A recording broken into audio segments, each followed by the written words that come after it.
मछुआरा रहता था जिसका नाम कुंदन था। उसके माता पिता की मृत्यु होने की वजह से वह अपने घर में अकेला रहता था। एक दिन वह जंगल में नदी किनारे मछलियों को पकड़ने जा रहा था कि तभी उसे वहाँ एक छोटा सा बंदर जख्मी हालत में गिरा हुआ दिखाई देता है। अरे तुम कौन हो और यहाँ इस हालत में क्या कर रहे हो छोटे बंदर? छोटा सा मासूम बंदर कुछ नहीं बोलता, वह सिर्फ दर्द से तड़प रहा था। लगता है जंगल में इस मासूम बंदर का किसी ने शिकार किया है और ये उस शिकारी के शिकार से जख्मी होकर यहाँ पर अपनी जान बचाने के लिए आया है। तुम बिल्कुल परेशान मत हो छोटे बंदर, मैं तुम्हें अपने साथ ले जाऊंगा और तुम्हारा इलाज खुद करवाऊंगा। देखना फिर तुम बिल्कुल ठीक हो जाओगे। कुंदन उस बंदर को ठीक होने का दिलासा देता है, लेकिन वह बंदर उसे चुपचाप अपनी मोटी मोटी आंखों से देखता रहता है। छोटे बंदर, तुम क्या गूंगे हो? मैं कब से तुम्हें इतनी सारी बातें कह रहा हूँ मगर तुम हो कि कुछ बोलते ही नहीं। मुझे तो ऐसा लगता है कि तुम बोल ही नहीं सकते। चलो कोई बात नहीं, मैं तुम्हें वैद्य जी के पास लेकर चलता हूँ।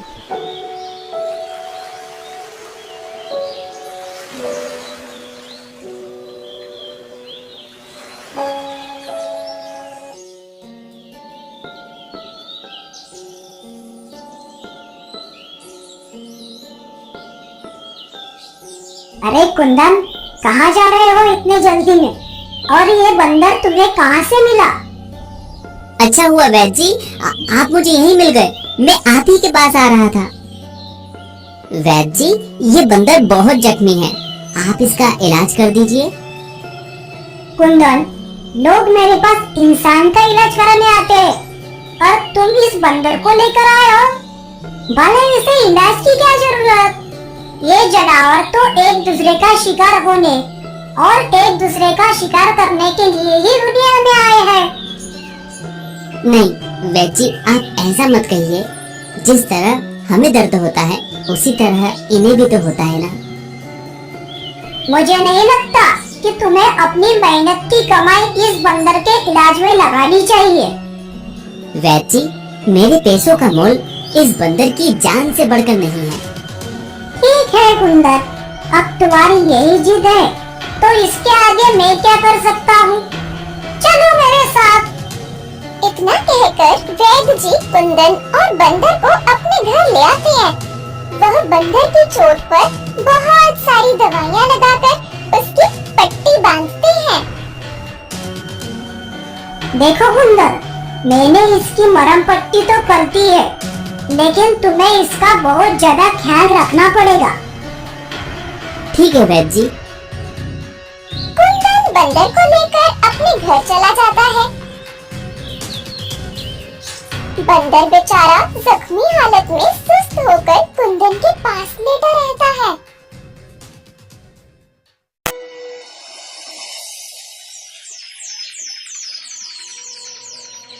छोटे बंदर, तुम तो कुछ बोलते नहीं और मैं तुम्हारा नाम भी नहीं जानता, इसलिए मैं तुम्हें छोटा बंदर बुलाऊंगा। इतना कहकर कुंदन छोटे बंदर के लिए केला लेने चला जाता है। छोटे बंदर, देखो मैं तुम्हारे लिए केला लाया हूँ। मैंने सुना है तुम बंदरों को केला बहुत पसंद होता है। अब जल्दी से उठो और ये सारे केले खाकर खत्म करो। इसके बाद तुम्हें अपनी दवाई भी तो लेनी है, तभी तो तुम ठीक हो पाओगे। कुंदन इतना कहकर अपने हाथ से केले के छिलके को उतारता है और केले के छोटे छोटे टुकड़े उस छोटे बंदर के मुंह में डालने लगता है। वह छोटा बंदर धीरे धीरे आराम से केले के टुकड़े खाता है, साथ ही अपनी मोटी मोटी आंखों से कुंदन को टुकुर टुकुर देखता है। दिन गुजरते जाते हैं और कुंदन उस छोटे बंदर की ऐसी ही सेवा करता है जिससे वह छोटा बंदर ठीक हो जाता है। छोटे बंदर, अब तुम पूरी तरह से ठीक हो चुके हो और अब मुझे लगता है कि तुम्हें तुम्हारे परिवार के पास पहुंचा देना चाहिए। चलो, मैं तुम्हें तुम्हारे परिवार के पास जंगल में छोड़ देता हूँ। कुंदन ये कहकर बंदर को जंगल की तरफ लेकर जाता है।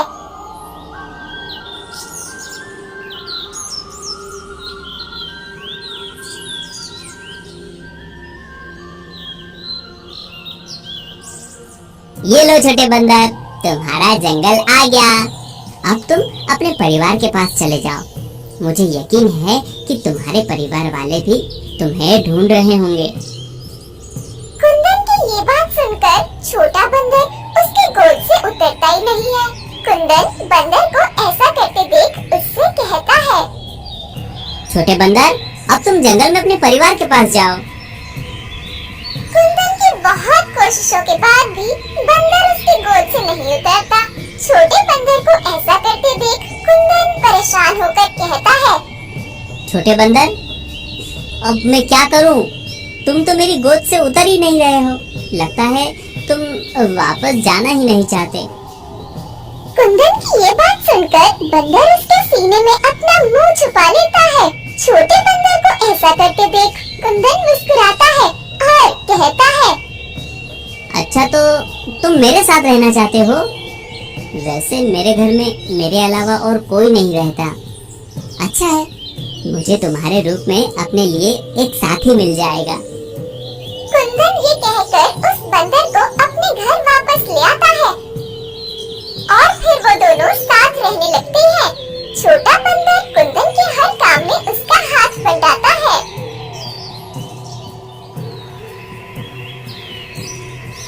एक दिन कुंदन नदी किनारे मछली पकड़ने जाता है। तभी वहाँ पर एक दूसरा मछुआरा आता है और कहने लगता है, अरे तुम कौन हो और यहाँ क्या कर रहे हो?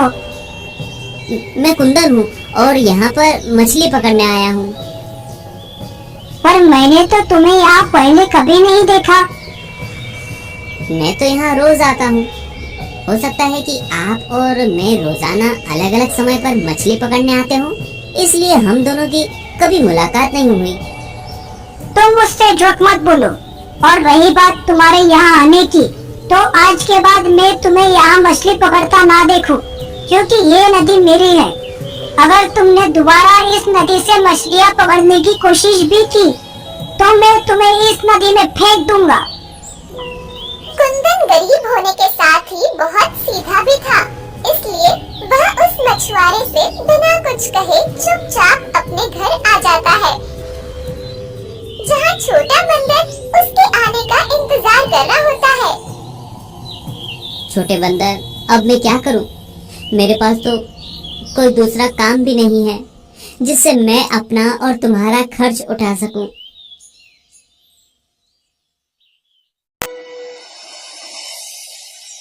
कुछ देर बाद कुंदन फिर से छोटे बंदर से कहता है, छोटे बंदर, मैं सोच रहा हूँ कि हमें यहाँ से कहीं और जाकर कोई नया काम ढूंढना चाहिए। कुंदन ये कहकर उस छोटे बंदर को अपने साथ ले जाता है और फिर चलते चलते वो दोनों जंगल की तरफ आते हैं।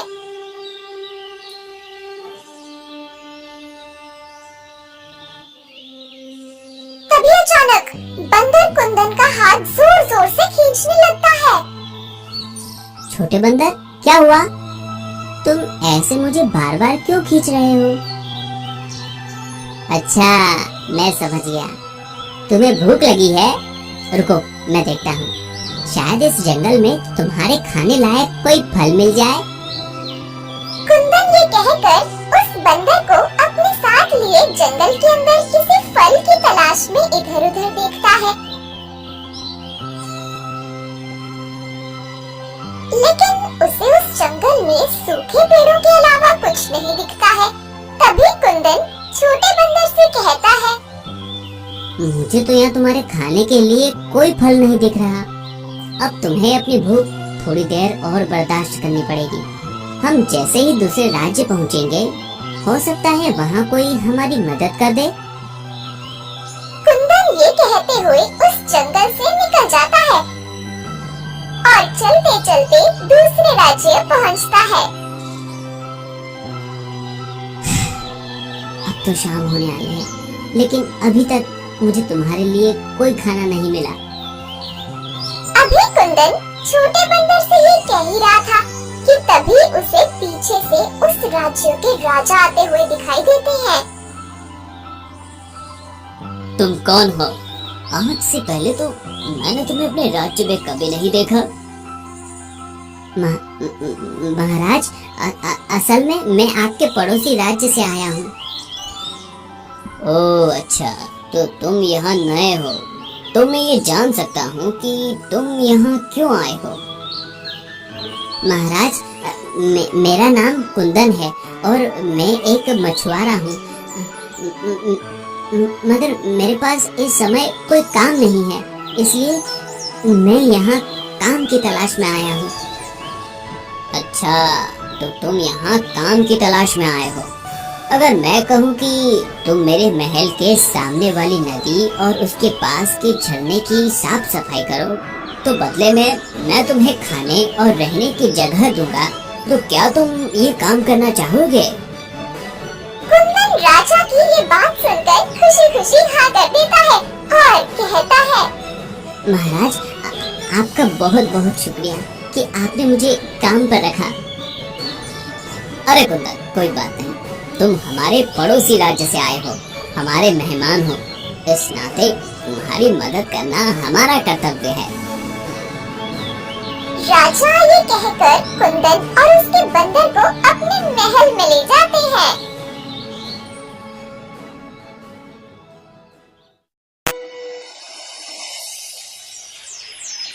दिन गुजरते हैं।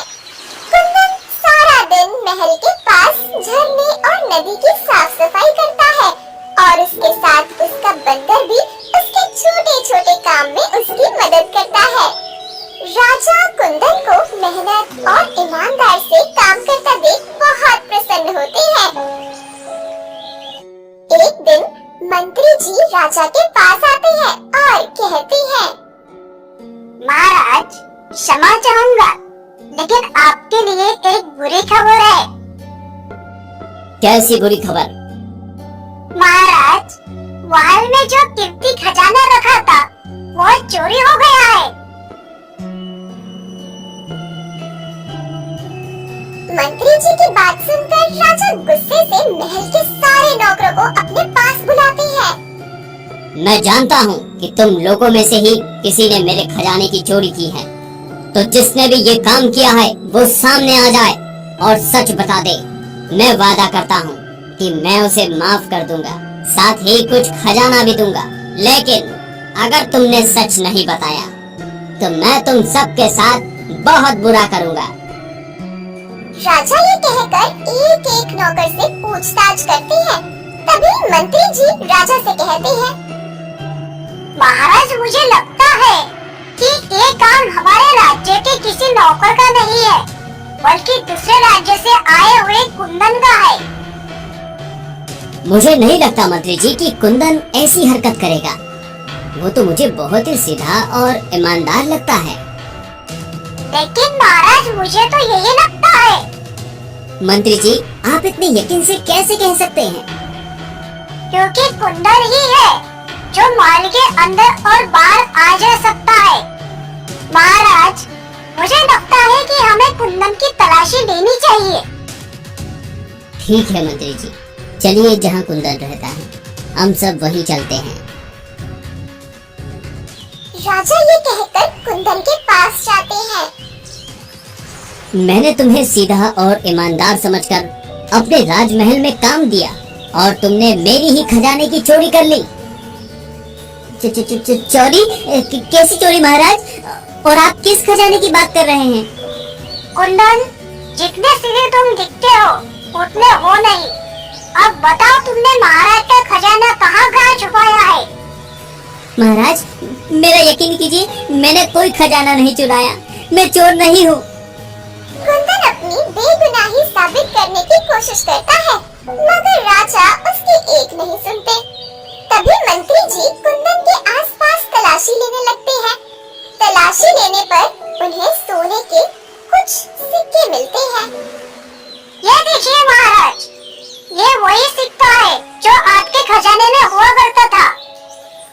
राजा उन सोने के सिक्कों को देखकर गुस्से में कुंदन से कहते हैं, मैंने तुम पर भरोसा किया और बदले में तुमने मुझे ये सिला दिया। अब तुम्हारी सजा यही है कि तुम हमेशा के लिए मेरे महल में कैद रहोगे। राजा ये कहकर अपने सिपाहियों को कुंदन को कैद करने का हुक्म देते हैं। 3 दिनों तक कुंदन को कैद करके उससे पूछताछ की जाती है, मगर कुंदन अपने मुंह से एक लफ्ज भी नहीं निकालता। मंत्री जी, कुंदन को कैद करे 3 दिन बीत चुके हैं, लेकिन अभी तक उसने खजाने के बारे में कुछ नहीं बताया। अब हम ऐसा क्या करें जिससे वो हमारा सारा खजाना वापस कर दे? महाराज, मुझे लगता है कि कुंदन ने वो सारा खजाना अपने राज्य के राजा के पास भेज दिया है। अभी राजा और मंत्री ये बात कर ही रहे थे कि तभी वहाँ कुंदन का छोटा बंदर आता है और राजा से कहता है, प्रणाम महाराज। अरे तुम तो वही बंदर हो ना जो उस कुंदन के साथ हर समय पाए जाते थे? जी महाराज, मैं वही बंदर हूँ। मगर मैंने तो पहले कभी तुम्हें बोलते हुए नहीं सुना। जी महाराज, क्योंकि मैं ज्यादा बोलना पसंद नहीं करता। महाराज, मैं जानता हूँ कि आपका सारा खजाना कहाँ है और किसने उसे चोरी किया है। अच्छा, तो बताओ फिर मेरा खजाना कहाँ है? महाराज, महल के पीछे जो पर्वत है, उस पर्वत के नीचे एक छोटी सी गुफा है। वो खजाना उसी गुफा में छुपाया गया है। लेकिन ये काम आखिर किसने किया? महाराज, मेरी एक शर्त है। अगर आप मेरी शर्त पूरी करेंगे तो ही मैं बताऊंगा कि आपके खजाने को किसने चुराया है। ठीक है, तुम्हारी शर्त मुझे मंजूर है। बताओ मुझे क्या करना होगा? महाराज, आपको मेरे मालिक यानी कुंदन को अपनी कैद से आजाद करना होगा। तुम जानते भी हो तुम क्या कह रहे हो? जी हाँ, मैं जानता हूँ और यकीनन आपको भी जब सच पता चलेगा तब आप भी ऐसा ही करेंगे। राजा उस बंदर की बात सुनकर अपने सिपाहियों से कुंदन को आजाद करने के लिए कहते हैं, मैंने तुम्हारे मालिक को आजाद कर दिया है। अब मुझे सब सच बताओ। जैसा कि मैंने आपको बताया, आपका खजाना उस पर्वत के नीचे है और उसे चुराने वाला और कोई नहीं, आपके मंत्री जी हैं।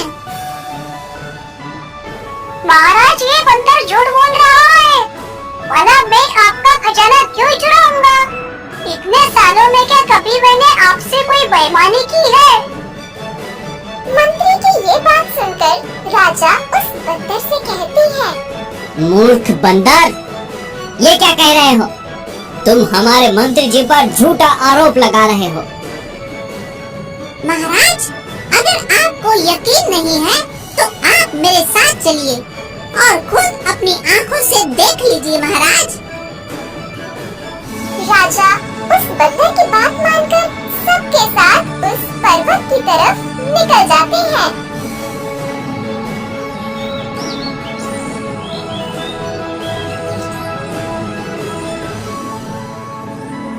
छोटा बंदर सबको उस पर्वत के नीचे बनी गुफा में ले जाता है और वहाँ पर छुपा सारा खजाना राजा को दिखाता है।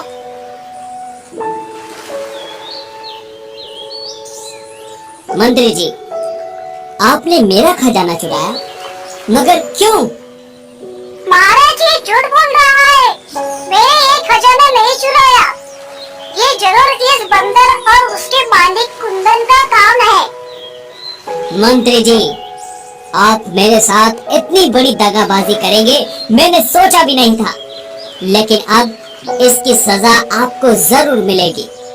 आपकी सजा यही है कि आप कुंदन की जगह महल में कैद रहेंगे और आपकी जगह कुंदन महल का नया मंत्री बनेगा। मंत्री को सजा सुनाने के बाद राजा कुंदन से कहते हैं, कुंदन, मुझे माफ कर दो। मैंने तुम्हें बेवजह सजा दी। नहीं महाराज, आप मुझसे माफी मत मांगिए। कुंदन, तुम्हारा ये बंदर बहुत समझदार है और तुम्हारा बहुत ही वफादार साथी है। अगर आज ये न होता तो सच में हम तुम्हें हमेशा के लिए अपनी कैद में रखते। जी महाराज, मैं जानता हूँ मेरा ये छोटा साथी मेरा वफादार है, लेकिन मुझे ये नहीं पता था कि ये बोल भी सकता है। वैसे छोटे बंदर, तुम्हें कैसे पता चला कि ये सब मंत्री जी ने किया है? जब आप कुंदन को सजा देने के लिए ले जा रहे थे, तब मुझे एक सोने का सिक्का मंत्री जी के पास से गिरा हुआ मिला। उस दिन से मैंने मंत्री जी पर नजर रखना शुरू कर दी थी और फिर जैसे ही मुझे खजाने का पता चला तो मैंने आपको आकर बता दिया। शाबाश छोटे बंदर, तुमने बहुत ही अच्छा काम किया है। शुक्रिया मेरे छोटे बंदर, मैं तुम्हारी वफादारी को सलाम करता हूँ। इतना कहकर वह अपने छोटे बंदर को गले लगा लेता है